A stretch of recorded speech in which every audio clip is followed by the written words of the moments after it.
Ouais. בסדר. Shalom à toutes et à tous, on est très content de se retrouver grâce à Midrashet Yehuda Manito. On écoute le Rav Menachem Ackerman. On parle de Pessah, on va parler du tikkun, de la réparation de Yosef dans la Haggadah. C'est le troisième ou quatrième épisode sur le même thème. Ouais.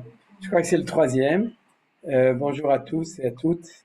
Et Chazak pour tous ceux qui trouvent le temps en direct, la veille de Pessah et ce Pessah avec le nettoyage et avec Shabbat qui tombe avant pour un petit peu étudier.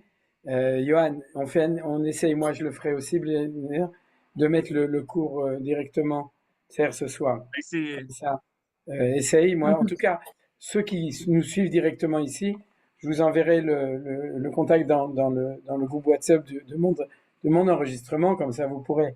Mais pour la diffusion, ça c'est autre chose. Alors donc, Besséder Gamour, Shalom le Koulam. Oui, qu'est-ce que tu dis Naomi? On t'entend pas. Tu m'entends pas? Maintenant, je t'entends. Ouais, je disais, je voulais vous dire merci parce qu'au moins ça nous repose. Voilà, exactement. C'est pour Je sortir viens de Shibud Mitzrayim, de de la la cuisine. cuisine. Ouais, d'accord. Donc merci. De Midbach à Ishtabach. נכון? בסדר, השתבח שמו לעד. Oui, בסדר גמור. Moi aussi d'ailleurs. אז תודה רבה לכולם, que vous êtes d'accord de m'écouter grâce à ça, moi aussi. Je sors des fourneaux. Top. Alors donc, on va commencer directement avec, d'abord on a toujours aussi la petite tefila habituelle au début. Est-ce que vous le voyez en grand? Oui, c'est Besséder. D'accord. Oui.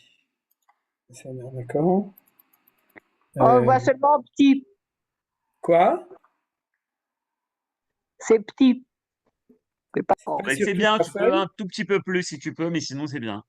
Non, mais parce qu'au début, c'était sur la moitié de la feuille. C'est sur tout l'écran, c'est OK? Ou non? Ouais, tu peux passer à 150, très bien, voilà, super. Oui, OK. Besséder Gamour, d'accord. Alors, לניצחון צבאנו צבא ההגנה לישראל שנזכה להשמיד, להרוג ולאבד ולשבת את אויבינו, לגרש את שונאינו מארץ קודשנו, ולשוב ולכבוש ולהתנחל בכל חבלי נחלתנו, ולשמר על כל החיילים מכל צרה וצוקה ומכל פגרה, לרפואת הנפש ורפואת הגוף לכל הפצועים ולכל הנפגעים במלחמה זאת, ובתוכם רז בן נילי, לפדיון כל החטופים והשבויים בעזה ברחמים גדולים לשמר עליהם, לנקמת דמם של כל החיילים הגיבורים שנפלו במלחמתנו, של כל הנרצחים השם דמם, וייחוד יוסף אבנר, לנמי ברחל, כי אתה אדוני הולך עמנו במלחמותינו, להושיענו ולחיש גאולתנו, כמו שכתבת בתורתך, כי אדוני אלוהיכם ההולך עמכם ולהילחם לכם, עם אויביכם, להושיע אתכם, ונאמר, Amen. יופי. Alors maintenant, on va reprendre On a le d'autres choses, en fait. qu'on a commencé la semaine dernière, puisque c'est la suite. Sauf que la différence, c'est que aujourd'hui, ce qu'on va faire dans cette suite des choses, on va prendre certaines, dans la deuxième partie du cours, on va reprendre certains thèmes du soir du Seder pour les intégrer dans les idées Manitou. Ce que je vous dis, c'est pas Manitou, je citerai les sources, c'est beaucoup de Maharal et encore un autre commentateur, c'est-à-dire, mais c'est un petit peu, j'ai pris ces explications parce que elles s'intègrent parfaitement avec ce qu'on a étudié, ce qu'on va étudier aujourd'hui. Alors, on a marqué ici le renversement de Yosef, ou bien dans ce qu'on a le titre que j'avais dit en hébreu la semaine dernière, Apé chez Assar ou Apé chez Itir, c'est une expression la Gemara de Maseret Ktubot essentiellement, qui dit que celui qui interdit par sa parole, c'est le seul qui pourra permettre par sa parole. C'est-à-dire que pour qu'on puisse sortir d'Égypte, il faut que Yosef fasse tchouva, ouais, et que le peuple juif fasse tchouva de l'erreur, d'après Manitou, congénitale du peuple juif de jouer à Yosef dans toutes les générations, c'est-à-dire de penser de manière erronée que la Géoula universelle va être par le fait qu'on va construire des Baté Chabad dans le monde entier et qu'on va être les étincelles de l'universel par le fait qu'on se trouve auprès d'eux et si possible à côté de Trump ou à côté de Macron, c'est-à-dire Yosef qui est le vice-roi d'Égypte. Tout ça, c'était le premier cours qu'on a vu, et c'est la suite de tous nos cours sur Israël et les civilisations. Maintenant, le deuxième point, c'est celui qu'on est en train d'étudier, c'est que si tu veux sortir d'Égypte, il faut que Yosef lui-même fasse tchouva. C'est-à-dire que le projet Yosef devienne un nouveau projet Yosef, c'est-à-dire, et le projet Yosef qu'on va étudier, c'est celui dans lequel Yosef va devenir sioniste.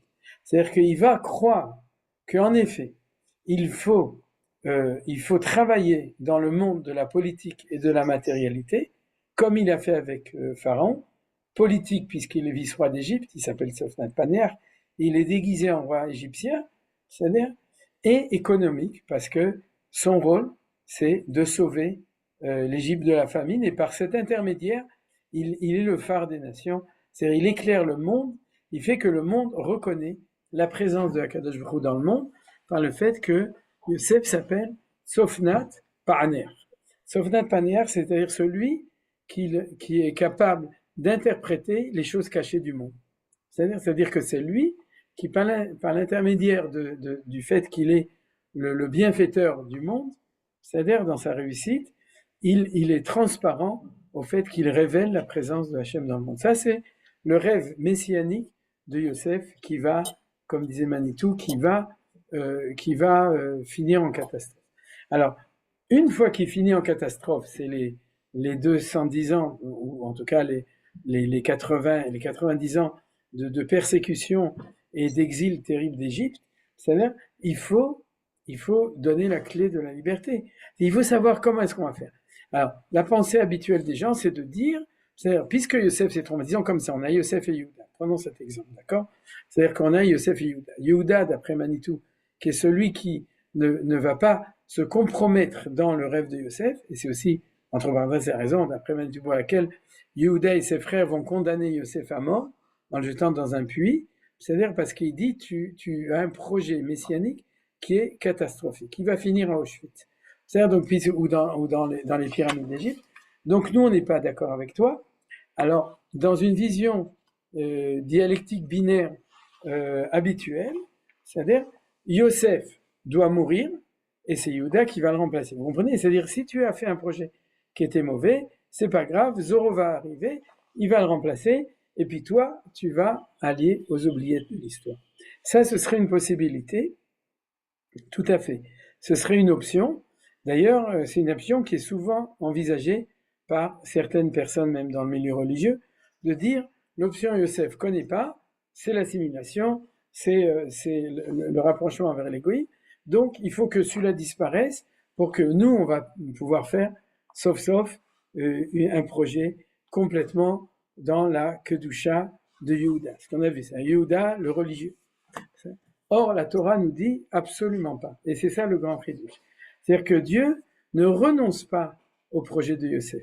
Sauf qu'il va dire, il faut que toi, Yosef, tu sois capable de prendre ton essence intérieure, ce qu'on appelle Atzmut Yosef, c'est-à-dire l'essence Etzem de Yosef, et de le mettre dans le projet de Géoula, tel que moi, Dieu, dit Akadosh Baruch Hu, je l'ai prévu, c'est-à-dire lorsque on rentre en Eretz Israël.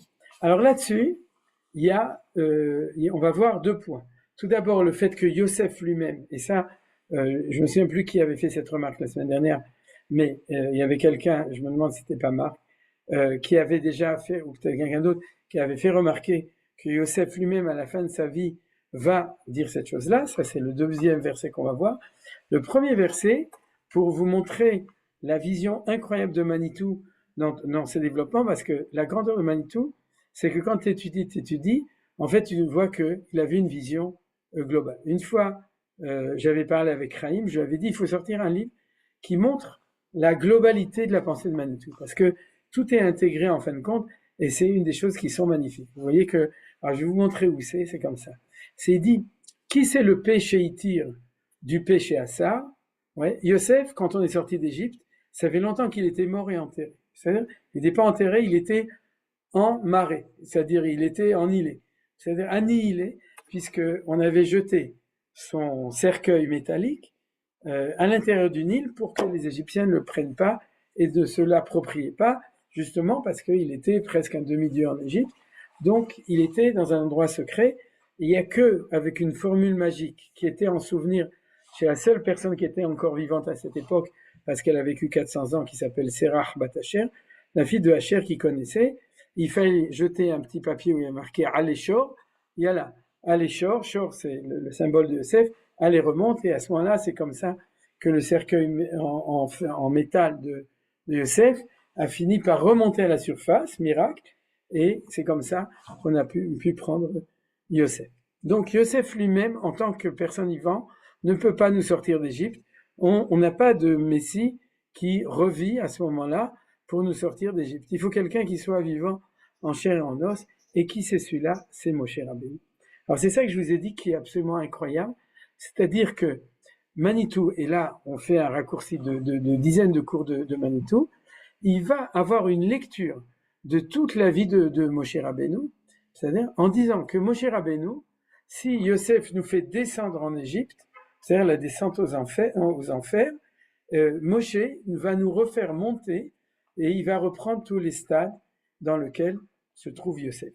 On va prendre uniquement un exemple parce que sinon on n'aura pas le temps de parler de la Haggadah, c'est que où se trouve Moshe quand il naît, ou en tout cas quand il grandit, il se trouve dans le palais du pharaon et il est le vice-roi d'Égypte. Donc cette histoire vicieuse du vice-roi qui se trouve être un juif qui sait à l'intérieur de lui mais qui est caché, puisqu'il est déguisé en égyptien, il parle égyptien, il est habillé en égyptien, c'est une histoire qui est, on pourrait dire une symétrie entre Yosef d'un côté qui fait descendre le peuple juif et Moshe qui va nous faire monter. D'ailleurs, comment il s'appelle Moshe? Moshe qui mina maï meshitiyu, car je l'ai extrait de l'eau. Or, qui est-ce qui va extraire de l'eau, Moshe Rabbeinu? Il va extraire le cercueil de Yosef Hatzadik. Vous comprenez? Il ne veut pas sortir d'Égypte s'il n'a pas accompli, tel que son nom s'appelle Moshe, s'il n'a pas accompli tout le travail de sortie. Et qui est-ce qui se trouve derrière? C'est Dieu lui-même qui est en exil en Égypte. C'est-à-dire que quand Moshe va extraire, il va être d'abord lui extrait du Nil, du Yéhor, ensuite il va extraire, mais il va extraire le peuple juif d'Égypte, il va extraire aussi la présence de Dieu, la Shrina, qui se trouve emprisonné dans le palais de Pharaon.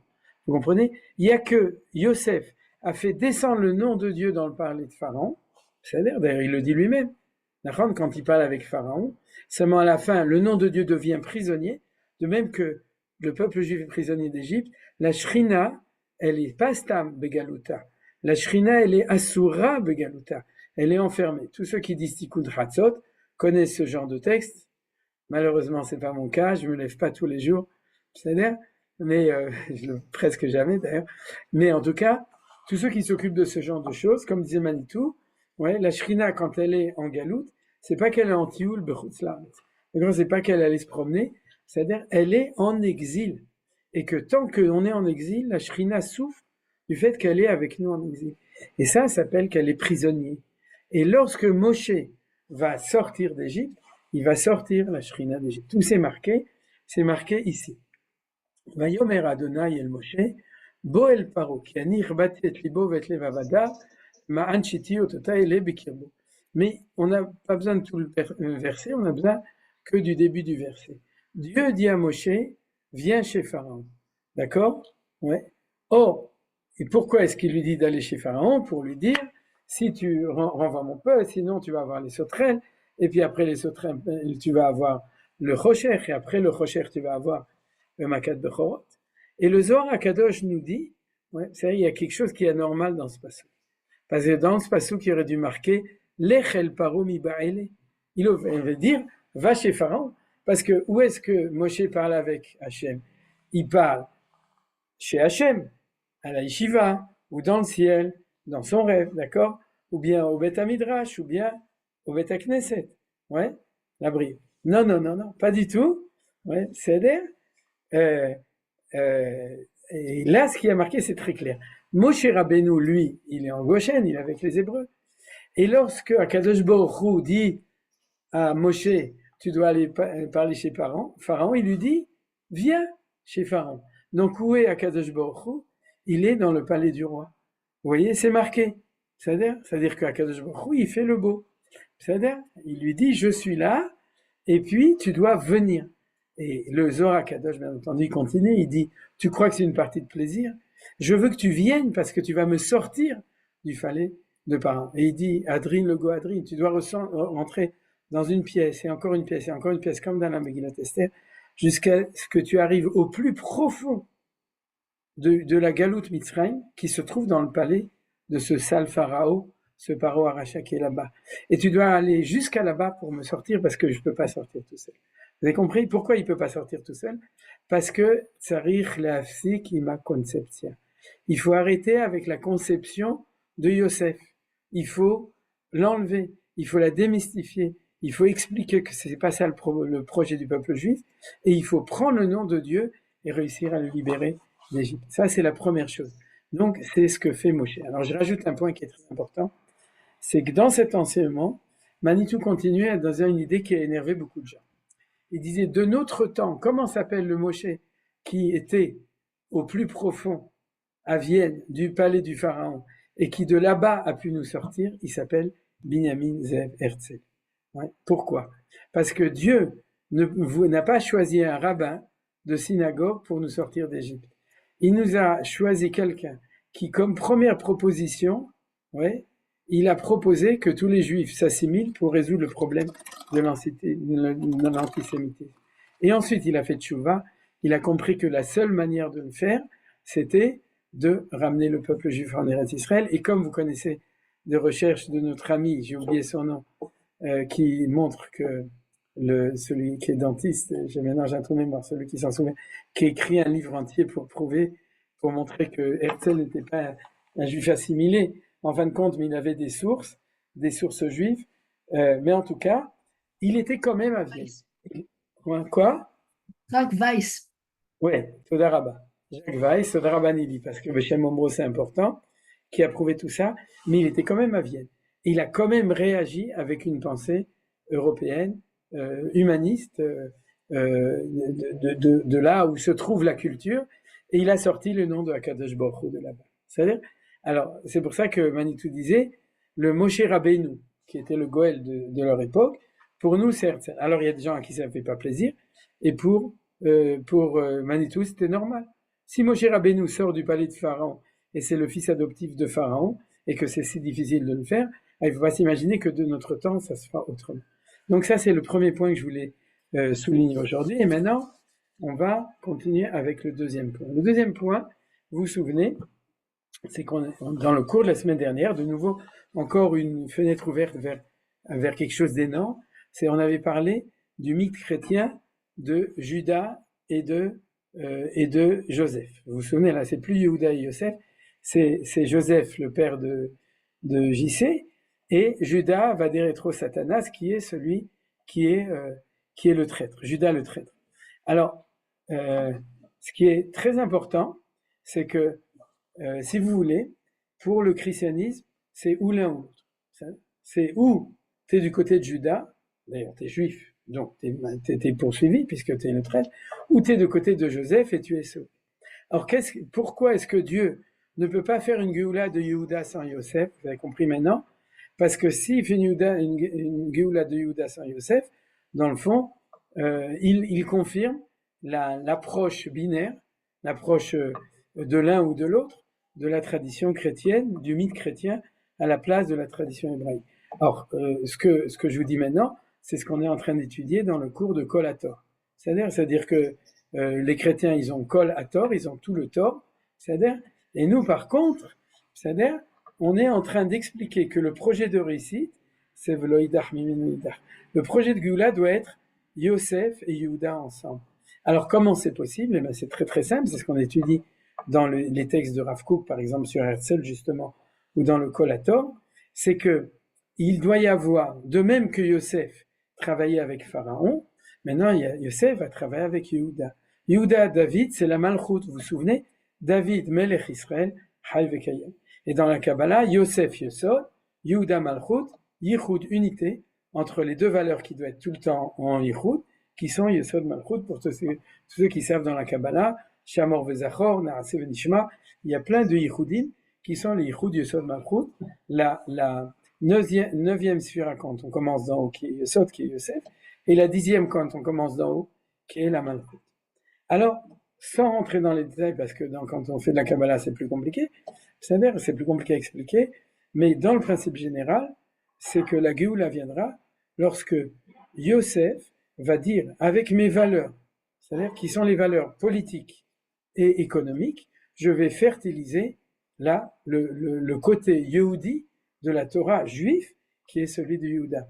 Et ensemble, on va construire l'État d'Israël. Donc, au lieu de travailler et de jeter mon énergie pour nourrir une autre civilisation, ma tchouva, c'est pas que je disparais, ma tchouva, c'est pas que je reste et que je fonde comme disait Manitou, des institutions Saint-Joseph, de par le monde, c'est-à-dire, c'est ma tchouva, c'est que Yosef devient Tzion. Vous voyez, regardez, c'est marqué à la fin, d'ici, vous vous souvenez, c'est ce que dit le Gaon de Vilna, Yosef, c'est la même guimatria que sioniste. C'est-à-dire que Yosef, vous voyez ici, le calcul, c'est marqué dans Chazal, Gematria Yosef, Gematria Tzion. Alors, c'est-à-dire Yosef devient le plus sioniste du monde, comme Moshe, comme Herzl, d'accord? Mais quel sionisme? Le sionisme à la Yosef, pas le sionisme à la Yehuda. C'est-à-dire, après, il faut qu'ils travaillent ensemble. Mais c'est ça la vraie la tchouva. La tchouva, c'est de prendre ce que tu es et de le mettre dans la kedusha. C'est-à-dire, si avant, je jouais de la guitare basse dans des cabarets, c'est-à-dire, aujourd'hui, je joue de la guitare basse dans des mariages ou Bezrat Hashem ou Beth Amikdash. On t'a pas demandé d'arrêter de jouer de la guitare. C'est-à-dire, on t'a pas demandé d'arrêter d'être médecin ou d'être intelligent ou d'être tout ce que vous voulez. C'est-à-dire, la teshuva, c'est prendre ce que tu es, ta atzmut, c'est-à-dire, mais le mettre dans la gdusha. Alors Yosef, on va pas lui demander de jouer au Havrer, d'étudier la Torah. On va lui demander, avec ses capacités, avec ses rêves, de prendre ses rêves, de les sortir de la nuit de l'exil et de les ramener en Israël. C'est ça qu'on appelle le sionisme de Herzl, le sionisme que on connaît aujourd'hui, le sionisme qui est politique et qui est matérialiste. Tellement matérialiste que les premiers sionistes, ils étaient même communistes, tellement qu'ils étaient matérialistes, comme Ben Gurion justement, qui croyait dans la faucille avec le marteau. C'est-à-dire, il croyait que la Géoula viendrait par le pain, par le mashbir, par le fait de construire une société qui est basée sur la matérialité. Alors, sauf que, bien entendu, il faut qu'il travaille avec Yehuda. S'il travaille avec Yehuda, il y a en même temps, et qui revient en Israël, il y a réfutation historique réelle du projet chrétien. C'est-à-dire que les chrétiens doivent faire tchouva. Comme on en a parlé, qui ils sont une fois que le peuple juif revient en Israël, puisque Yehuda, c'est pas eux, et Yosef, c'est plus eux. Vous avez compris? Puisque Yosef, il est revenu en Israël. Donc, qui ils sont? Alors, comme disait Manitou, c'est ça, les rencontres entre juifs et chrétiens. Il disait, je suis là pour vous expliquer, maintenant qu'on est revenu en Israël, qui vous êtes. Parce que si vous ne savez plus qui vous êtes, alors, par frustration, vous allez nous faire encore une petite choix.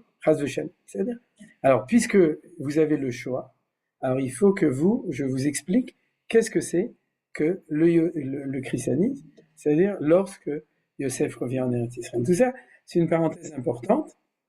Maintenant, on revient chez nous, à la maison, et donc on a, obligatoirement de la sortie d'Égypte, on a deux valeurs qui vont aller ensemble, Yehuda et Yosef. Alors regardez, on va le chanter dans le Hallel Bezrat Hashem, ce Motzei Shabbat, à la synagogue, et ensuite à la maison, pendant le Seder, et ensuite, de nouveau, Bet HaKnesset, le matin, oui, Bet-Set, Israël, Mimitzrayim, Bet Yaakov, Me'amizraez, Haïta Yehuda le Kocho, Israël, Mamshelotav. Et le Rav Kook explique ce pasouk.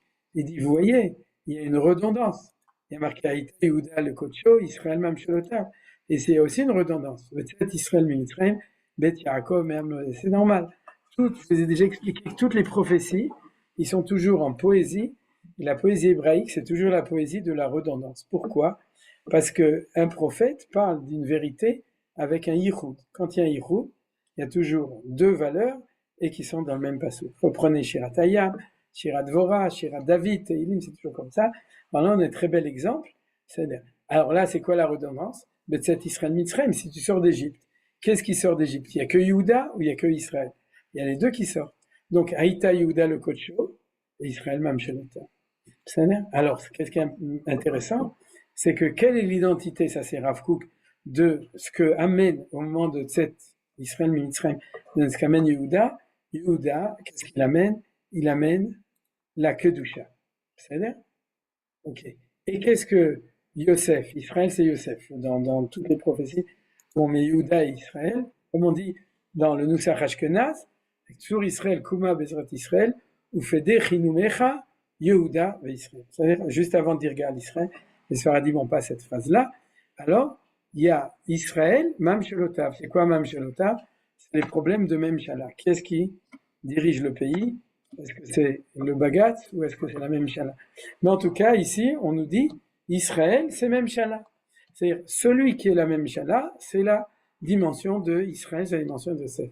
Et celui qui s'occupe de Gdusha, c'est la dimension de Yehuda. Et qu'est-ce que nous dit David Ameler dans Teilim?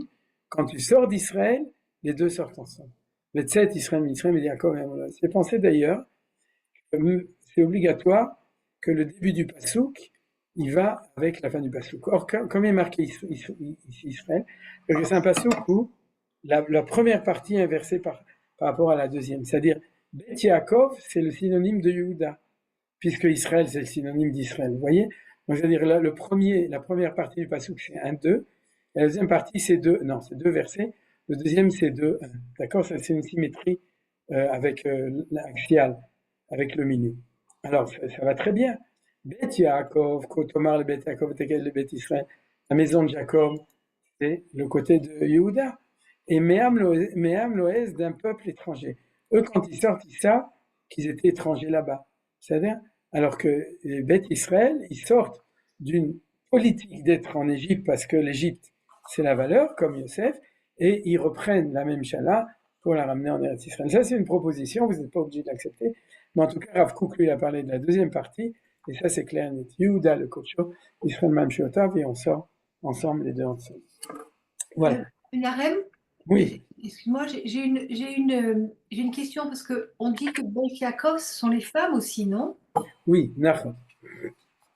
J'ai pensé aussi à ça, mais ça, il faudrait étudier ces choses-là de manière, d'ailleurs c'est vrai, la malchoute de Yehuda par rapport à Yosef, Yosef est masculin et David est féminin. Donc ça s'arrange très bien.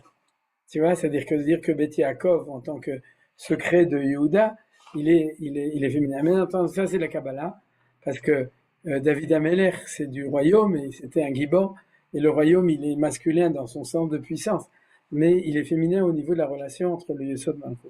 La Malchut, elle est toujours, la Shrina, c'est la Malchut, elle est toujours féminine. Donc ta question est tout à fait pertinente. C'est Kotomar le Beth Yaakov, Tegel Livnei Israël, d'ailleurs là-bas aussi, il y a Beth Yaakov et Israël, au moment du don de la Torah, et on dit Beth Yaakov, c'est les femmes, et Livnei Israël, c'est les hommes. Ça, il y a fait Meod. Donc tout ça, ça s'arrange très très bien. Alors, maintenant, on va voir en vitesse les psukim qui nous parlent de la Teshuvah de Yosef. C'est-à-dire, si vous voulez, on a déjà parlé de deux thèmes. Moshe qui fait le chemin inverse, et puis l'obligation dans la Géoula de faire Ihoud, Yosef et Yehuda. C'est-à-dire, maintenant, on va voir le retour de Yosef lui-même. Apèche Yassar, Apèche Yitir, du vivant de Yosef. Alors, qu'est-ce qu'il dit?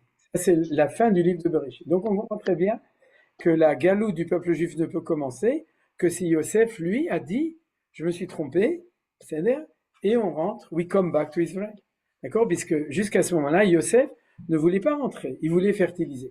Mais à la fin, on voit d'ailleurs petit à petit la prise de conscience de Yosef qui s'est embrayé, mais c'est trop tard, puisque le peuple juif, Dieu a déjà décidé qu'on devait passer tout ce processus. Mais en tout cas, il dit comme ça, c'est les derniers psukim de Bereshit, « Vayomer Yosef Elechav, Anochi met, ve'Elohim pakod ifkod Elohim etrem, ve'ela etrem min haaretz hazot el haaretz asher nishba, Avraham, Yitzchak, Yaakov. » Vous voyez que Yosef est sioniste, puisque il dit « Haaretz hazot, cette terre, l'Égypte, c'est pas ma terre, c'est fini, je vous rends mon passeport français. » Et Dieu va vous remonter, El haaretz asher nishba, Avraham, Yitzchak, Yaakov. Ça, c'est la formule. C'est-à-dire, reconnaître que ta terre, c'est la terre des pères, c'est-à-dire, c'est que tu as retrouvé tes repères, d'accord? Tu n'es pas perdu, mais tu es avec tes repères, Avraham, Yitzchak et Yaakov. Et du coup, Bezrat Hashem, tu seras aussi pépère. Donc, ça, c'est, vous voyez que c'est une profession de foi, de tchouva de Yosef Hatzadik lui-même. C'est-à-dire, or, qu'est-ce qu'il vous dit? Il vous dit seulement, ça va prendre beaucoup de temps. Il va y avoir des malheurs terribles.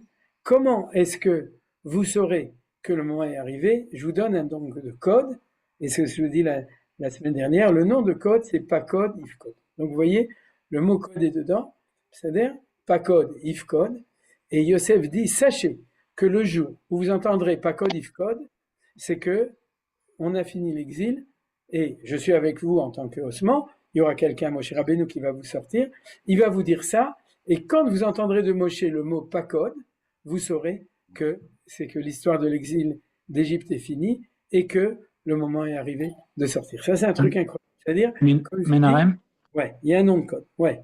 est-ce qu'il n'y a pas plus dans ce passage quand en fait Yosef il dit Anorimet, c'est-à-dire Dieu est mort en fait.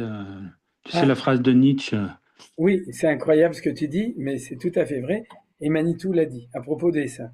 Il a dit Lamazé Anochi. Et quand il a dit que Esav a dit Lamazé Anochi, Lamazé Libechora, il a dit Zé, c'est le ça, Anochi, c'est la Neshama et c'est le côté divin. Oui. Donc tu as tout à fait raison, c'est incroyable ce que tu dis. On a les deux dans le passage, on a Anori et Zé. Je suis tout à fait d'accord, c'est incroyable ce que tu dis. C'est-à-dire le jour où Nietzsche va dire ça, alors nous on va entendre Pakod Ifkod. Il l'a piqué à Yosef en fait. Voilà, exactement. D'accord. Il a fait Meot Kol HaKavod. Et j'espère que j'oublierai pas. Et je vais le mettre en bleu aussi ou en or. Et comme ça, Bezrat Hashem les années suivantes. Alors, Vayashba Yosef et Ben Israël est mort. Pakod Ifkod Elimitrim Valitem et Asmotai Miseitrem. Vous voyez deux psukim l'un à côté de l'autre où il répète. D'abord, le fait qu'il dit Pakod Ifkod, à mon avis, c'est qu'il est Meramez, qu'il y a un yichoud entre Yosef et Yehuda. Vous comprenez? Parce que sinon, il aurait dû dire Hachem Elohim Ifkod Etrem. On sait que ça, c'est une tournure qui existe, mais tous les Chachamim, chaque fois qu'il y a marqué le même verbe deux fois, okay, je sais pas, il y a plein d'endroits. D'accord, je sais pas. Mais non, je n'ai pas de comment ça s'appelle, de référence immédiate, mais vous savez que c'est une formule, et les Chachamim sont d'Oresh. Donc, je dirais que Drash Pakod Ifkod, c'est le remède qui a deux Geulot, Geulat Yosef, Geulat Yehuda. Et donc, regardez, c'est un serment, c'est quelque chose de très sérieux. Oui, c'est pas si simple. Yosef lui-même vous dit, je vous conjure, quand vous revenez, ne montez pas avec Yehuda, ne me laissez pas moi, Yosef, en Égypte, Chas Shalom. Ne laissez pas ma Hatzmut être falsifiée par des Juifs qui pensent qu'il faut continuer à croire dans une Géoula égyptienne, c'est-à-dire dans toutes les nations, ou des chrétiens qui pensent que la Géoula, c'est Saint Joseph sur la place Saint-Pierre. Vous comprenez? Donc, il leur pré-serment de quoi va l'item et Atzmotai. Et Atzmotai, vous vous souvenez, c'est pas seulement mes os, mais c'est ma Atzmut. C'est-à-dire que le corps va être différent. Au lieu d'être le Yosef d'Égypte, c'est le Yosef sioniste, avec le Kovat Tembel sur la tête, c'est-à-dire, mais la Hatzmut reste la même. L'ossature reste la même. L'essence reste la même, c'est Hatzmotai, Kvalitem et Hatzmotai Tren. Et donc, en effet, le premier pasouk qui est important, c'est que lorsque Moshe sort, et c'est Moshe, ouais, c'est-à-dire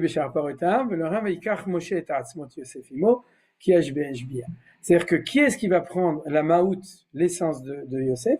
C'est Moshe. Yosef, Moshe, Yosef. Et jusqu'à sa mort, Moshe va transporter les ossements de Yosef. On le sait de la Gemara de Maseret Psachim, que les ossements de Yosef étaient dans le Machane Lévia, c'est-à-dire qu'ils étaient, alors qu'ils sont impurs, ils étaient là où Moshe était, c'est-à-dire dans le camp qui était le plus kadosh, c'est-à-dire parce que Moshe était responsable.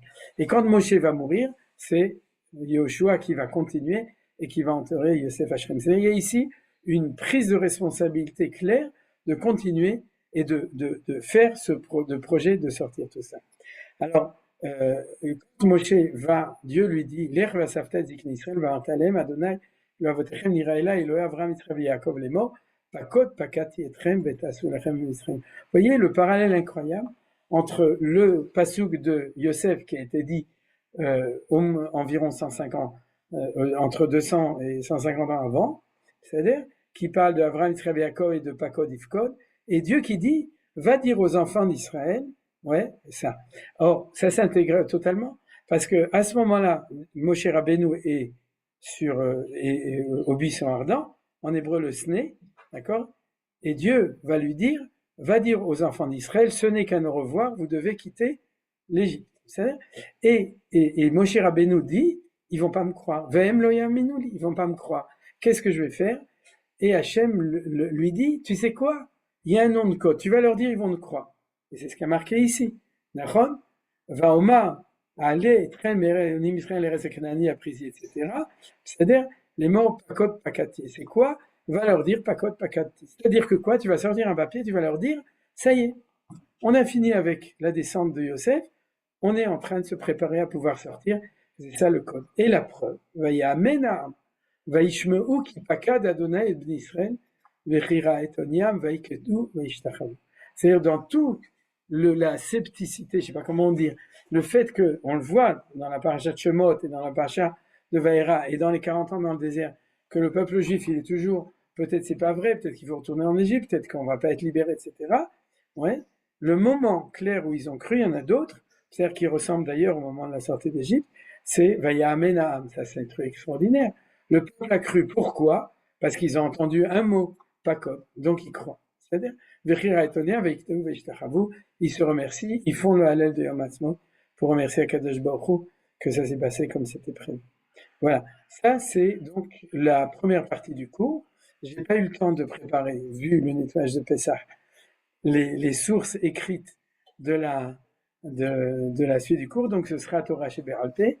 Ce que je voudrais maintenant vous proposer, c'est 2 enseignements sur la Matzah, un enseignement sur le Korban Pessah et un enseignement sur le Maror qui vont aller dans le sens de ce qu'on a étudié jusqu'à maintenant depuis le premier cours, c'est-à-dire dans le sens de l'enseignement de Manitou. Alors on va commencer tout d'abord avec, j'aurais voulu qu'on le lise, mais de toute façon on n'a pas beaucoup de temps, et il y a une partie que j'ai déjà enseignée dans plein de cours, mais c'est pas grave, on se prépare. Le premier enseignement, c'est l'enseignement le classique extraordinaire du Maharal sur le sens de la matzah. Le Maharal tout d'abord insiste sur le fait que la matzah, qui est le pain de pauvreté, n'est pas un pain de galout, c'est un pain de Géoula, comme c'est marqué dans la Haggadah, Matzazu al-Shuma, al-Shum, chez Loïspik Betsekam Lahmit, c'est un pain de Géoula. Ça, tout le monde le sait. Maintenant, quel est le point sur lequel le Maharal insiste? C'est-à-dire, c'est que pourquoi est-ce que ce pain n'est fait que de farine et d'eau et qu'on ne peut pas mettre de la matzah ashira, ce dont j'ai parlé dans le cours de lundi, et on n'a pas le droit de l'enrichir avec du sucre, avec des œufs, avec du jus de raisin, avec toutes sortes de produits qui transformeraient ce pain qui est plat et qui est sec en un gâteau, en fin de compte, c'est-à-dire quelque chose qui est beaucoup plus, ce qu'on appelle de la matzah ashira, c'est des trucs, et on a encore moins le droit de rajouter du sor, c'est-à-dire du levain, pour le transformer en un pain qui est bon onctueux. C'est-à-dire, ce qui est marqué dans la Torah, à propos des korbanot, qui colle sehor, veut rôle de vache, l'autre activement chez l'Adonai, c'est-à-dire le sehor, on n'a pas le droit dans le temple, parce qu'au temple, c'est comme la sortie d'Égypte, et le de vache, c'est-à-dire, justement, c'est cette chose qui adoucit, au temple non plus, quand on va au temple, on fait comme le soir du Seder, on fait comme quand on mange de la matzah d'ailleurs, c'est marqué dans Parashat Tzav. Normalement, tous les corbanotes qu'on a le droit, pas normalement, tous les corbanotes végétaux qu'on offre sur le misbéach doivent être sans sehor et sans de vache, et ils doivent être des matzot uniquement, c'est des matzot. Regardez en Parashat Tzav, vous le verrez. Donc, nous dit le Maharal, pourquoi c'est comme ça? C'est parce que lorsque tu es esclave, tu es soumis à quelqu'un d'autre que toi, donc tu n'es pas toi. C'est-à-dire, tu n'es pas Atzmecha. Et reprenez le texte du Maharal, que vous trouverez facilement en hébreu, et si vous voulez, vous ne le trouvez pas, je vous l'envoie. C'est-à-dire, on le trouve dans Safaria, pour ceux qui n'ont pas le livre, en hébreu, il n'y a pas de traduction en français pour l'instant, pour autant que je sache, mais il dit comme ça. Le mot qu'il utilise, c'est que l'esclave ou lo atzmo, en lo eta atzmuto, c'est-à-dire, il utilise tout le temps cette notion de etzem, c'est-à-dire qui aujourd'hui, on ne parle pas des os, mais on parle de la atzmaout. C'est-à-dire, l'atzmaout, l'indépendance, c'est de revenir soi-même. Et pourquoi l'indépendance, c'est de revenir soi-même? Parce que la dépendance, c'est d'être dépendant de quelqu'un d'autre. Donc, tant que tu as quelque chose de plus que ce que tu es en toi, tu es dépendant de ce plus. En Égypte, c'est Pharaon, et dans le pain, c'est les fioritures. C'est le sohor, c'est le sucre, c'est le jus de raisin qui est dedans, c'est toutes ces choses-là, le vin. Pourquoi? Parce que tout ça te cache ton essence à toi. C'est-à-dire que tout ça, c'est des rajouts, et si tu veux savoir qui tu es, il faut te débarrasser de ce qui n'est pas indispensable. C'est-à-dire, on peut vivre avec énormément de choses, mais à la fin, on croit que ce qu'on est, c'est ce qu'on a. On fait une confusion entre Ani et Yeshli. C'est-à-dire, j'ai une position sociale, j'ai une carte de visite, j'ai une belle maison, j'ai une belle famille, j'ai plein de mitzvot, ouais, j'ai plein de Torah, j'ai plein de tfilin, j'ai plein de avodat Hashem. Oui, mais tout ça, c'est Yeshli, mi Ani. C'est-à-dire ce dont parlait le Anochi. C'est-à-dire qui je suis. Et nous dit le Maharal, une fois par an pendant 7 jours, il faut se dépouiller de tout ce qui nous enveloppe et qui nous fait croire que c'est ce qu'on est, pour retourner à l'essentiel, et l'essentiel, c'est la Hatzmut. Alors on nous dit le Maharal, regardez, il y a 2 mots importants, Hatzmut et Matzah. Pourquoi Matzah? C'est quoi la racine du mot Matzah? Quelqu'un veut m'aider? Trouver tel quel. Quoi? Limtso, trouver. Nachon Yafé, mais il y a le Aleph après. La Matzah, c'est sans Aleph. Ah oui, Mishtarat Tzvaït. Ouais. Alors, c'est le jus d'orange. ouais, Nachon. Exactement. C'est le mitz. Mitsui. Le mitsui, le mitz et le tamtzit. Le tamtzit en hébreu, c'est l'essence.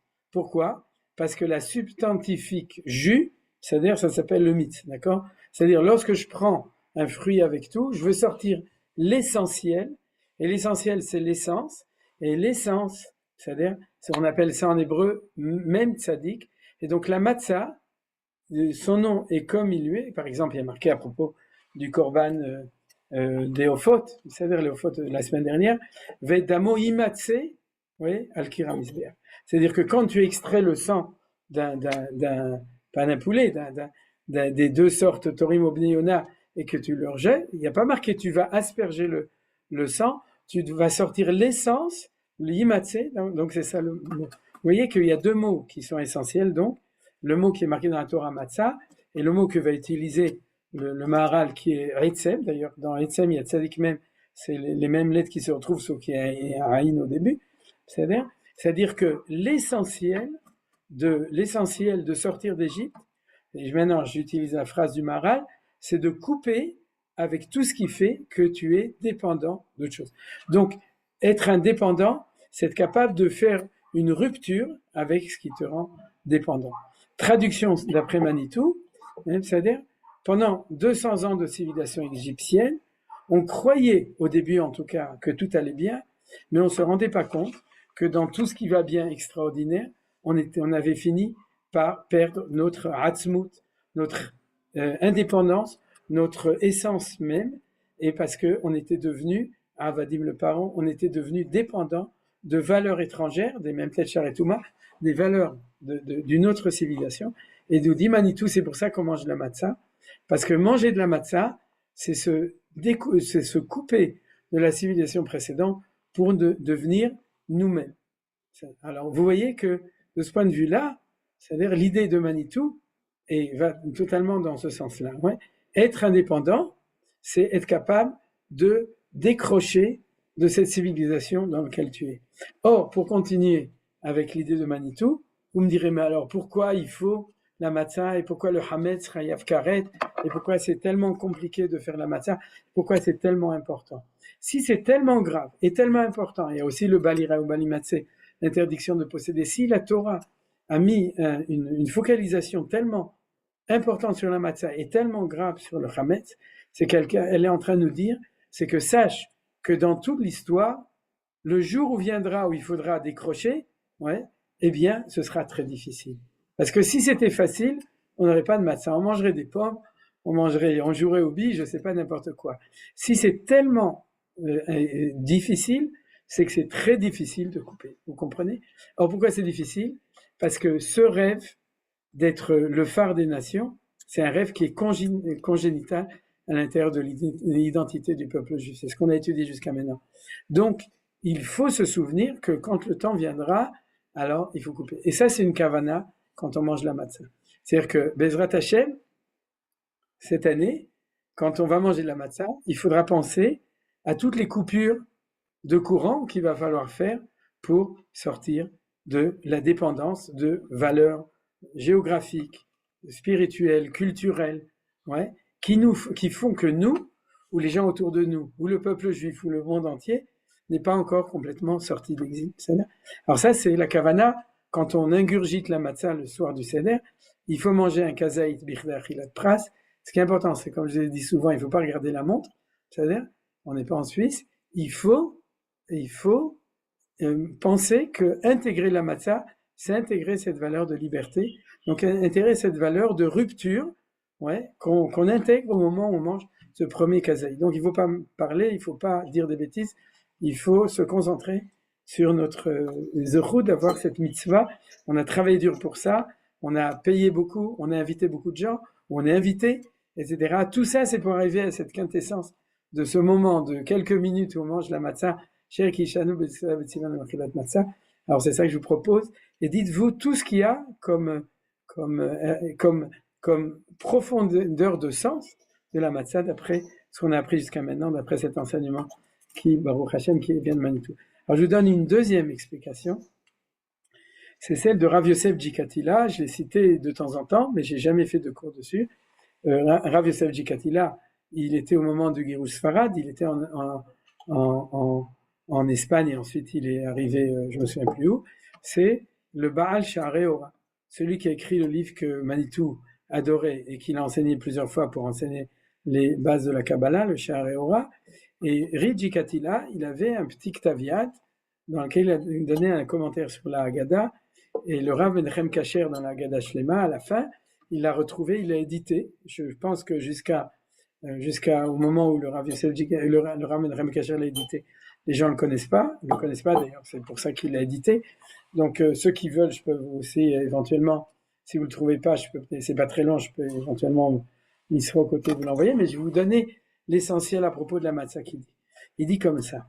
Il dit, dans le monde, il y a toujours ascension, apogée et décadence. C'est-à-dire que ça, c'est vrai pour les individus, c'est vrai pour les plantes, c'est vrai pour les animaux, c'est vrai pour les étoiles, c'est vrai pour les nations. C'est-à-dire que, je dirais autrement, en fin de compte, à la fin, tout pourrit. Ça, c'est un petit peu, c'est le langage de Rijikatila, de Rav Yosef Jikatila, on va dire le Baal Sha'arei Ora. Il dit, regarde, dans la nature, tout ce qui a l'air magnifique, tout ce qui a l'air super, tout finit par pourrir à la fin. Or, le problème, c'est qu'on n'y croit pas. C'est-à-dire que quand on est dans l'apogée, ou bien quand on est dans la croissance, on ne croit pas qu'on est éternel, qu'on n'est pas éternel. On s'imagine toujours qu'on va rester ad aeternum dedans, et on oublie que tout finit par être mahmit. Mahmit, ça veut dire quoi être mahmit? Il va tourner au vinaigre. C'est-à-dire où il va tourner, il va s'abîmer. En fait, il dit c'est intéressant. C'est-à-dire que d'après le Maharal, mettre du levain pour faire monter le pain, c'est-à-dire, c'est pour l'améliorer. Pour lui, il dit oui, c'est pour arriver à l'apogée. Mais dès que tu mets le levain, tu es en train de construire la putréfication, la moisissure du pain, etc. C'est clair, d'accord? Des matzot, c'est comme les biscuits qu'ils avaient dans les bateaux pour aller en Amérique. C'est un truc qui, grâce au fait qu'il n'y a rien d'autre que du pain, c'est un truc qui se garde. Et alors, qu'est-ce qu'il nous dit? Le Rijikatila, il dit, c'est ça l'histoire de l'Égypte. L'histoire de l'Égypte, c'est qu'on a toujours cru que ça se passerait génial et qu'on n'a jamais su que ça va finir par pourrir. Et bien, c'est exactement l'enseignement de Manitou, vous voyez. Donc, la kavana du Baal Sha'arei Ora, c'est de dire qu'on fait de la matzah pour se souvenir que le chametz, c'est l'idée que l'histoire du peuple juif en exil finira toujours par être mahmitz. C'est-à-dire, elle finira toujours par moisir, par putréfaction, anochimet, comme a dit tout à l'heure Yafé Meod Bruno, ou bien tout simplement par tourner au vinaigre. C'est-à-dire, donc, même si Yosef était devin, ça a fini par tourner au vinaigre. Et donc, c'est pour ça qu'on fait de la matzah et qu'on interdit le chametz. Et là-dessus, je trouve qu'il y a une idée extraordinaire. C'est qu'il y a marqué dans la Torah Ushmartem et Hamatzot. Vous vous souvenez? vous devez garder les matzot. Et Chachamim nous disent, Al tikri ushmartem et matzot, et là ushmartem et mitzvot. C'est-à-dire que de même que vous devez faire attention aux matzot, qu'elles ne deviennent pas chametz, de même ushmartem et mitzvot, mitzvah abba leyatra al tachmitzena. Si tu as l'occasion de faire une mitzvah, ne la laisse pas pourrir. Fais-la tout de suite, parce que sinon après, ça risque de pourrir. Alors tu diras, j'ai pas fait exprès, c'était pourrir, mais n'empêche que il faut faire attention à ça. Donc, c'est extraordinaire. Les Chachamim ont appris de la matzah l'idée de Rijikatila à propos de toutes les matzot. Voilà. Alors ça, c'est l'idée générale. Maintenant, ce que j'ai pensé après ça, c'est que, du coup, les Chachamim n'ont pas aimé le pain, mais ils ont bien aimé le vin. Alors, l'année dernière, vous avez fait un cours à propos du rêve de Yosef, où Dieu lui disait, t'as rien compris. Ce que tu comprends pas, c'est que ton pain qui a monté, on va lui couper la tête, comme le rêve du maître, le panetier. Et par contre, ton vin va te sauver, mais parce qu'il va sauver le peuple. C'est-à-dire que le pain au levain, c'est l'échec, et le vin, les arbakosot de vin, c'est la Géoula. Alors, l'année dernière, j'avais donné une explication, mais je vous propose une autre explication. Vous savez qu'il y a très peu d'aliments ils peuvent tourner au vinaigre, mais si on fait attention, qui plus ils deviennent vieux, plus ils deviennent bons. C'est-à-dire pas comme dit Brassens. C'est-à-dire qu'ils se bonifient avec le temps. Or, se bonifier avec le temps, c'est le contraire de la nature. Dans la nature, avec le temps, une fois que ça se bonifie, après, ça décade. C'est-à-dire que ça doit disparaître. Mais le vin est une des rares choses qui, plus il vieillit, plus il est meilleur. Yain Yashan, c'est un yain qui s'améliore avec le temps. Donc, tu manges de la matzah parce que tu as empêché le pain de moisir, mais tu bois 4 coupes de vin pour te dire, il y a dans le vin le sod. Et c'est quoi le sod du vin? C'est le sod du fait que dans le monde d'en haut, plus on grandit, plus on devient sage. Vous savez, c'est Zikne Talmidei Chachamim, et ensuite, même si on s'en va, on arrive au Olam Haemet. Et après le monde d'ici, il y a le Olam Haba, et après le Olam Hazé, il y a le Mashiach. C'est-à-dire que dans le monde de la spiritualité de Dieu, le vieillissement, c'est une bonification. Là-bas, il n'y a pas de pourriture. Là-bas, il n'y a pas de moisissure. Là-bas, il n'y a pas de décadence. Il y a ce qu'on appelle Yilchum Yahail El Chaim Yirael Hashem Betzion. C'est-à-dire que dans le monde d'ici, tout pourrit. Dans le monde d'en haut, tout s'améliore. C'est-à-dire tout va vers le bon. Yoter Tov et Yoter Tov. C'est-à-dire la vie l'imota Mashiach ou le Chaye Olam Haba. Seulement, c'est à l'encontre du Olam Hazé. Alors, s'il y a un or de cette chose-là, la matzah, c'est de la conservation. Le yain, c'est atov ametiv. C'est le secret du fait que ça peut aller de mieux en mieux. Alors, c'est pour ça que les chachamim, bien que c'est pas marqué dans la Torah, ils ont mis les 4 kosot pour révéler la valeur qui est cachée dans le Olam Hazé. C'est-à-dire, dans ce Olam Hazé, il faut le mettre au congélateur, tu fais de la matzah. Dans le Olam Haelion, qui est le Olam Hasod, à ce moment-là, il y a de la modification, et les chachamim ont été mégalés cette valeur-ça par la takana des Arba Kosot Sheleim. Alors, je vais terminer avec le Maror et avec le Korban Pessah dans cette chose-là, c'est-à-dire que, en fin de compte, il y a, dans le Maror, il y a quelque chose d'incroyable. C'est quoi qui est incroyable? C'est que tous ceux qui sont aujourd'hui traditionnalistes, ils vont manger de la hassa, d'accord? Ils vont manger de la laitue. Vous savez, d'accord? Les Sfaradim ont toujours mangé de la laitue. Les Ashkenazim, ils mangeaient du chêne parce que en Russie et en Pologne, au milieu de l'hiver, c'est-à-dire à Pessah, il n'y avait rien qui poussait. Donc, ils avaient des racines qu'ils avaient gardées, des racines de chazeret, du chêne, du réfort. C'est-à-dire, mais en fin de compte, c'est marqué, me fourrage dans la Mishnah, ensuite dans la Gemara, et j'avais déjà fait aussi un cours dessus, c'est qu'il y a 5 sortes de maror, et celui qui est préférentiel, qui est marqué en premier, la Gemara dit que si tu l'as, tu dois le préférer, c'est de manger de la salade, de la laitue.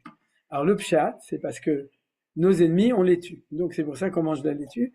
Mais la Gemara, elle dit une autre explication, hassa qui a kadosh chassa lenu. Mais en tout cas, c'est ça qu'il faut prendre. Et la Gemara dit pourquoi tu dois prendre ça?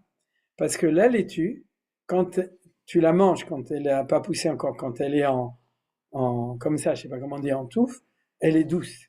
C'est-à-dire, et lorsqu'elle commence à monter, elle devient amère.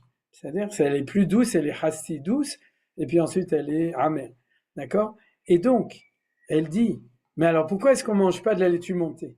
Elle dit, parce que je veux que tu saches que si la galoute est douce, c'est-à-dire, c'est très dangereux, parce que c'est au moment où elle est douce que tu vas croire que c'est là que le projet de Yosef va réussir, et tu vas pas savoir qu'à un moment et un autre, ta hassa, elle va monter, et quand elle va monter, tu vas voir comme elle est amère. Alors donc, on doit manger du maror quand il est doux. Eh ben, c'est l'enseignement de Manitou. C'est-à-dire, quand est-ce que la galoute est dangereuse? Quand tu es dans le projet Yosef.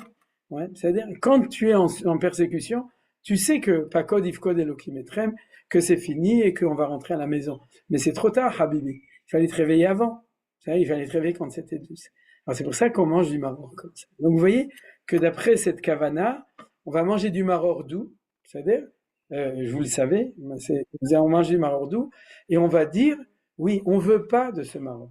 On veut pas, oui, on en a marre du maror, on veut pas ce maror-là, parce que ce maror, c'est celui qui est le plus dangereux, c'est le projet Yosef en Égypte. Alors on va manger du maror, on va manger du matzah, et on va aussi boire les 4 coupes de vin. Et à la fin, on va manger le Korban Pessah. Alors je vous termine avec le Korban Pessah, un chidouche que j'ai jamais expliqué de cette manière, parce qu'il y a plein d'explications. C'est que vous savez qu'on mange le Korban Pessah au dessert. Vous vous souvenez, on appelle ça le afikoman. Vous savez pourquoi on le mange au dessert? Parce que quand Dieu on est sorti d'Égypte, on est sorti dans le dessert. Donc c'est pour ça qu'on le mange à ce moment-là, la sortie du dessert. Mais ça, j'ai déjà dit la semaine dernière. Mais ça s'appelle, et alors pourquoi? C'est débile. La viande, c'est toujours le plat de résistance. Ah oui, j'en ai parlé à propos du Chagiga. C'est-à-dire, la viande, c'est toujours le plat de résistance. C'est marqué dans les recettes de la Gemara qu'en dessert, ils mangeaient autre chose. Ils mangeaient pas la viande. Tout le monde savait que dans n'importe quel repas, tu as l'apéritif, et puis ensuite, tu as le plat de résistance pour résister, c'est la viande, et puis ensuite, tu as le dessert. Alors, il y a un din miyuchad au moment du soir du Seder que à Korban Echal à la Sova.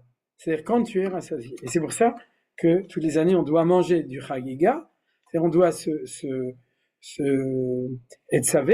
c'est-à-dire on doit se rassasier avec une autre viande pour pouvoir manger un petit kazaï de mouton à la fin du Korban Pessah quand on est saver. Nechal à la Sova. Ouais, à la Sova, c'est quand on est rassasié. C'est pourquoi la Gemara dit qu'ils que der bnei melachim. C'est-à-dire que c'est une manière royale de faire les choses. Les rois ne mangent pas parce qu'ils ont faim, ils mangent parce qu'ils font un festin et parce qu'ils ont besoin de siéger avec tous les gens qui sont autour d'eux. Ils n'ont pas faim, les rois. Ils sont rassasiés, ils sont savéa, et le fait de manger le Korban Pessah à la fin du repas, c'est que derech bnei melachim, c'est pour montrer que le peuple juif est un peuple royal. On est tous bnei melachim, on est tous des fils de rois, puisque Hachem, on est bnei Hachem, qui est bani matem l'Hachem elokechem, qui ou amelech as bani matem l'Hachem elokechem.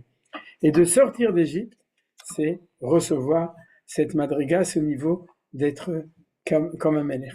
Alors donc, vous voyez que du coup, nous, aujourd'hui, malheureusement, on mange la matzah à la place, la ficomane, c'est-à-dire, mais on mange quand même la ficomane, zecher, en souvenir du Korban Pessah. C'est-à-dire, quand on va manger la ficomane, on va, ce kazaï de matzah, on va le manger zecher le Korban Pessah. Maintenant, vous avez remarqué que matzah et maror, on le mange au début du repas, c'est comme ça que le Rambam est possède dans l'Ilchot Pessah, que même à l'époque du Temple, on mangeait de la matzah et du maror au début du repas, et puis on mangeait à la fin le Korban Pessah, de nouveau avec matzah et maror, parce qu'il y a marqué al-Masor. Pas forcément d'ailleurs, d'après le Rambam, pas forcément, mais en tout cas, on faisait cet ordre-là. Alors, ce que je vous proposais, c'est quelque chose, c'est que dans tout ça, on va passer, et de nouveau, c'est l'ordre du Seder, on va passer à un ordre extrêmement précis. On va d'abord commencer par parler du matzah et de maror, pour parler de l'amertume et de la difficile liberté. C'est-à-dire, le fait d'être capable de décrocher, c'est au moment où tu es encore là-bas. C'est-à-dire, tu es dans l'amertume d'Égypte, et puis, donc tu manges du maror, et puis, en même temps, tu vas manger de la matzah. C'est vrai qu'on mange la matzah d'abord, mais c'est quand même l'un à côté de l'autre. C'est-à-dire, parce que le fait de manger de la matzah d'abord, c'est de dire que pour pouvoir être capable de sortir d'Égypte, c'est-à-dire, il ne faut pas être enfoncé dans le maror. Il faut avoir la capacité de sortir, ensuite on peut goûter le marron. Mais ça, c'est encore une idée. Si vous voulez, on va manger les deux au début du seder pour dire, je connais l'amertume et je suis capable de décrocher. Et une fois que tu as fait ça, à ce moment-là, à la fin du seder, Bezrat Hashem, quand tu auras le Beth Amikdash, on ne sera pas en situation dynamique de décrocher, on sera devenu véritablement libre. Et à ce moment-là, on est des Bnei Melachim, Kol Israël Bnei Melachim, on mange dans la noblesse, on mange dans la grandeur à la fin du Seder, Bezrat Hashem Bekarov, Nochal Shav, Minazvachim, Minapsachim, c'est-à-dire que on retrouve notre identité totale d'être Am Israël Chai, d'être Am Israël qui est avec nos Ktarim, avec nos couronnes, avec notre grandeur, notre Torah, notre lien avec Akadosh Baruch Hu, notre Beth Amikdash, notre Shrina. C'est d'ailleurs pour ça que tant qu'il n'y a pas le Beth Amikdash, ça on l'a pas, on a la Matzah, on a le Maror, on n'a pas la Gadlout, on n'a pas la grandeur de Am Israël qui est dans toute sa tiferet, qui becha, comme marqué, Asher becha et paer. Israël qui est dans toute sa tiferet, dans toute sa splendeur. Et Ratzon, c'est-à-dire puisqu'on est à 2 jours de Pessah, Sheniske, d'abord l'Ismoach, Vesamarta bechagecha, d'être en Simcha, Veshalom, avec tous les gens qui sont autour de nous, dans notre Seder, qu'on soit Mamash, Besimcha Gdola. Et avec ceux qui ne sont pas autour de nous. Avec ceux qui ne sont pas, que tous les Juifs reviennent en Eretz Israël, reviennent à Torah, que tous ceux qui malheureusement sont, à cause de tous les malheurs du peuple juif et de cette guerre, auront une difficulté pour faire un beau Seder qui soit consolé, que tout le Ham Israël revienne à Torah, revienne dans son pays, au Beth Amikdash, fait des skis, Bezrat Hashem, Shana Abba, je crois que cette année c'est fichu, mais Shana Abba, Liot, les Shana Abba, Birushalayim Bnuya, Bebet Mikdashenu, Begeula Shlema. Shkoyer. Amen. Baruch Tieh. Je m'excuse, je vais prendre la parole parce que j'ai un avion à prendre dans à peu près 2h30. Tu as mis en évidence le rôle de Youssef dans la Haggadah, alors qu'il n'apparaît pas du tout, on ne le voit pas dans la Haggadah. Mais on a eu un cours l'an dernier, il y a 2 ans, du Rav Shoraki, qui nous dit que le tiboul du Karpas, c'est pour rappeler justement Youssef. Magnifique, Zakou Baruch. Extraordinaire. Le cours, il est online, hein, c'est Rav Shoraki, c'est ça, Rav Shoraki. La deuxième chose que je voulais dire avant de alors, Konkol Chazak, il faut dire pourquoi Karpas. La tunique, c'est l'origine d'abord, l'origine de la descente en Égypte, comme telle. Parce que c'est Ktonet Passim, Karpas. C'est ça, très bien. Passim, oui. D'accord, bien fait, Chazak ou Baruch. Mais c'est très très beau, parce que tu as raison. Ouais, c'est d'abord l'origine de la descente, et puis, comme tu dis, de même que le nom de Moshe n'apparaît pas, le nom de Yosef n'apparaît pas, et c'est pas normal, puisque toute l'histoire de descente, c'est lui, donc au tout début du Seder, Chazak ou Baruch. Merci. La deuxième chose, c'est pas moi là. La deuxième chose, c'est ce que tu as dit, le fait de se dégager de tout ce qu'on doit se dégager. C'est vraiment le thème de Sukkot. Sortir de la civilisation. Sortir de la. C'est la même idée qu'on retrouve à Sukkot. Tu as tout à fait raison, parce que c'est pour ça qu'il y a une Gezerashava, Khamisha Asar. Il y a des thèmes évidents, sauf que c'est de 2 manières différentes. Ouais, Alpi Pnimi Torah, la Matzah c'est Or Pnimi et Sukkot c'est Or Mekif. C'est-à-dire que c'est la même valeur, mais qui est dans 2 dimensions différentes. Mais c'est Chazak ou Baruch, mais bien fait. Alors, Nessia Tova et Chag Sameach. Merci beaucoup. Nessia Tova. Ok, alors, qu'est-ce qui veut encore dire quelque chose? Marc. Non, parce que ouvert ton micro. Non, ok, Besséder, c'est pas grave. Ok, Besséder, il n'y a plus personne. Alors, Chag Sameach. Alors, Chag Sameach à tous. Et Shabbat Shalom tout d'abord et Chag Sameach. On veut juste te dire merci pour tous les cours de Torah que tu donnes tout au long de l'année. Merci pour beaucoup et Chag Kasher et Sameach. Toda Rabba Tania. Merci beaucoup. Chag Sameach. Chag Sameach à tous. Bémet. Bezrat Hashem nipagesh après et chez Kulanu nizke liot mamash besimcha. Alors comme vous êtes beaucoup, je peux pas dire à chacun personnellement, mais c'est l'homme échané. Je pense à chacun personnellement. Kol Tov et grâce à vous, on va passer une bonne fête si Dieu veut. Grâce à vous. Amen. Amen. Toda Rabba. Vous aussi, merci. Et bon fin de nettoyage.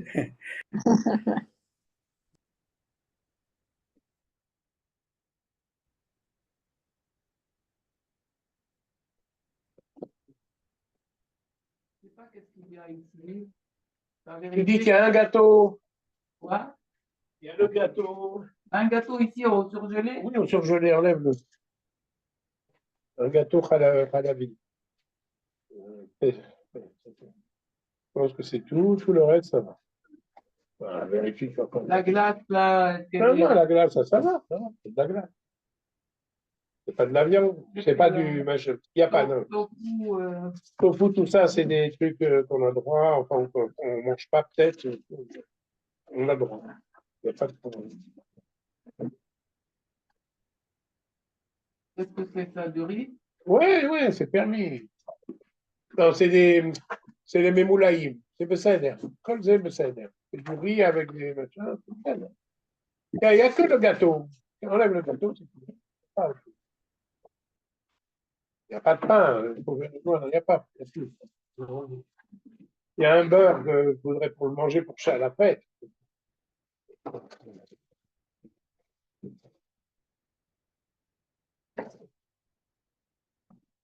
Voilà. Comme Besséder.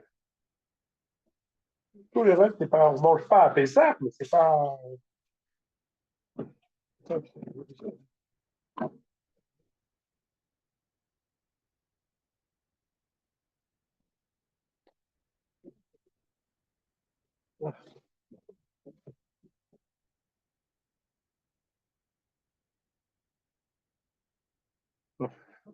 Si je perds la chose maintenant, est-ce que c'est pas trop tard? Si tu veux vendre le khamel.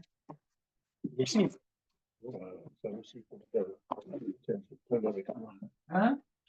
Bon, je reviens tout à l'heure, je finirai ici. Je peux encore.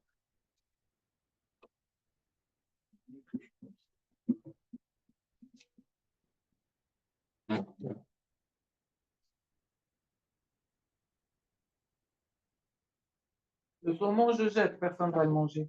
Tiens, c'est bon. Le saumon, il y avait.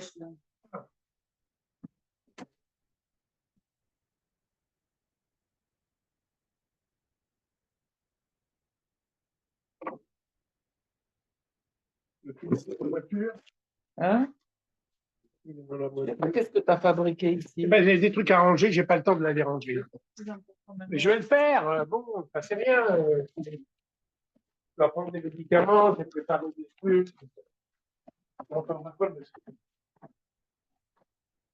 Ferme, président.